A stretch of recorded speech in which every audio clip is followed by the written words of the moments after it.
पडला आणि त्या फोटोच्या काचाचं काय झालं, तुकडं झालं आणि इकडं अकोळला जासूबाईंच्या स्वप्नात येऊन मामाने दृष्टांत दिला, अगं तू कुणाच्या हाती माझा फोटो दिलायस?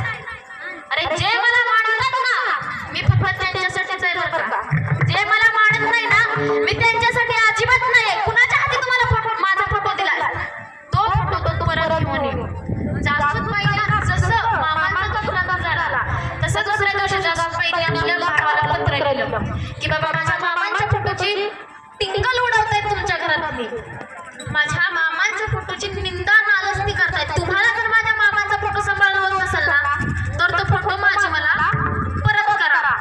असं पत्रामध्ये लिहिल्यानंतर उत्तमचंद शहा यांनी ते पत्र वाचलं आणि पत्र वाचल्यानंतर सगळ्या घरातल्यांना मामांच्या फोटो जवळ बोलावून घेतलं आणि विचारलं प्रत्येकाला नक्की कोणी मामांच्या फोटोची निंदा नालस्ती केली.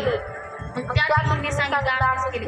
त्या उत्तमचंद शहा यांनी मामांच्या फोटोसमोर त्यांना माफी मागायला लावली ना हसून त्या दोघांना तिघींना काय करायला लावली, माफी मागायला लावली. अरे जगाच्या कल्याणासाठी हे संत या फोटोवर अवतीर्ण होतात, मग त्या संतांची निंदा नालस्ती करणं आपल्याला योग्य वाटतंय का? निंदा नालस्ती संतांची कधी सुद्धा करू नये. संत आपल्याला कळायला खरंच फार अवघड आहे बरं का. संत